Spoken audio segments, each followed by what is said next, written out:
Recently अभी मेरे को बहुत सारे हेट कमेंट्स आ रहे हैं, बहुत सारे लोग मेरे को बहुत सारी चीजें बोल रहे हैं एंड दे आर सेइंग कि तुम सामने वाले को मेंटली टॉर्चर कर रहे हो और तुम उनको परेशान कर रहे हो, तुम्हारे ऊपर ऐसा केस होना चाहिए, तुम मेंटली टॉर्चर कर रहे हो, बुली कर रहे हो, हरास कर रहे हो।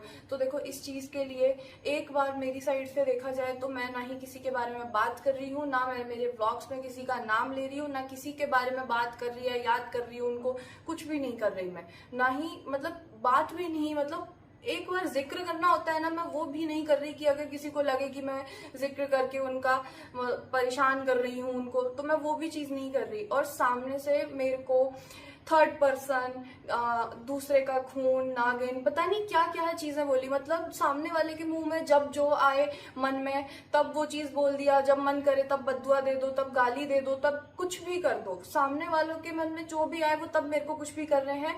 वो मेरे लिए मेंटल हरासमेंट नहीं है, मेरे को मेंटली ऐसा टॉर्चर करना नहीं होता। बट लेकिन अगर मैं उनकी उन चीजों का रिप्लाई नहीं दे रही, शांत बैठी हूँ, तो वो सामने वाले के लिए मेंटल टॉर्चर है।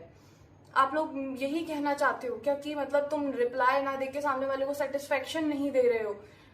मैं देखो, साइलेंस का मतलब ये नहीं होता कि तुम गिल्टी हो इसलिए तुम चुप हो। साइलेंस का मतलब ये भी होता है कि मेरे को फर्क नहीं पड़ता उनसे, उन चीजों से, अब जो भी हो रहा है, क्योंकि ये चीजों को होते हुए अब 1 साल हो चुका है।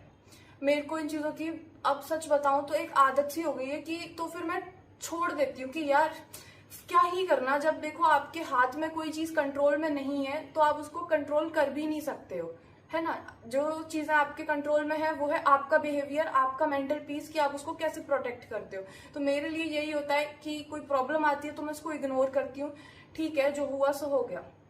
बट लेकिन अब मेरे को ये चीज है कहना कि तुम मेंटली टॉर्चर कर रही हो, तुम मेंटली परेशान कर रही हो सामने वाले को, ये कोई सही चीज नहीं है। क्योंकि मैं कुछ नहीं कह रही किसी के बारे में, ना ही मेरे को कहना। और जो मेरे को हेट कमेंट कर रहे हैं बिना कुछ सारी चीजें जाने हुए जज कर रहे हैं ना पहले से, तो एक बार सोच के देखना, क्या तुम लोगों को सच में दोनों साइड की कहानियां पता है? क्या तुमने सच में दोनों साइड की कहानियां सुनी? ना ही देखो मैंने आज तक मेरी साइड की स्टोरी बताई, और ना मेरे को लगती है जरूरत कि मेरे को बतानी चाहिए।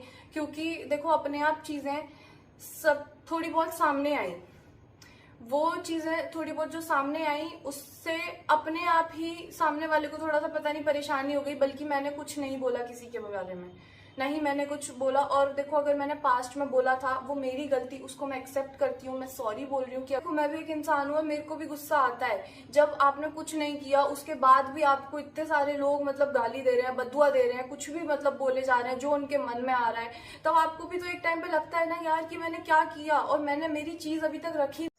हेलो दोस्तों, देखिए अंशु बोल रही है कि आप मुझे गलत कमेंट कर रहे हो, मेरे बारे में गलत गलत बोल रहे हो। आप बोल रहे हो कि आपने मेंटल टॉर्चर कर रहे हैं, लेकिन मैं उनको मेंटल टॉर्चर नहीं कर रही हूँ। ना ही जो वीडियो में उनका नाम ले रही हूँ, ना ही मैं उनसे कोई रिश्ता रखती हूँ। हमारा रिश्ता था जो 1 साल पहले ही ख़त्म हो गया है। अब मुझे कोई फ़र्क नहीं पड़ता उनके जीने मरने से या फिर मेंटल हालत रहने में। वो कुछ भी करे अपनी ज़िंदगी उनके जैसे जिए, मैं अपनी ज़िंदगी अच्छे से जी रही हूँ और मैं अपने मम्मी पापा के साथ जी रही हूँ। उन्होंने ये बोला है, अपने टाइटल में लिखा है कि जिसको जो बोलना है वो बोले, मुझे सिर्फ अपने मम्मी पापा से मतलब है और किसी से मतलब नहीं है। तो ये मेंटल होने का ये सब नाटक बंद करो।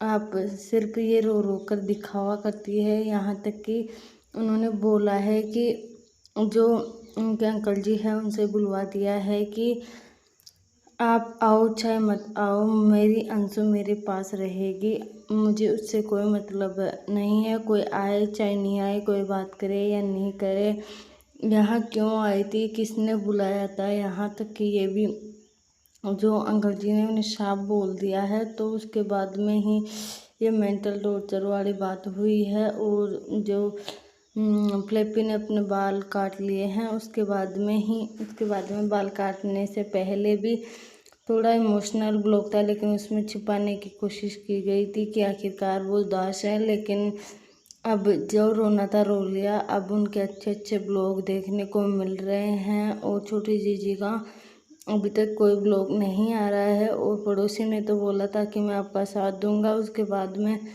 अलका जी का रिप्लाई आने पर उनका जो कि अभी तक भी कोई ब्लॉग नहीं आया, और राजू जी के केस का जो कि छानबीन अभी चल रही है।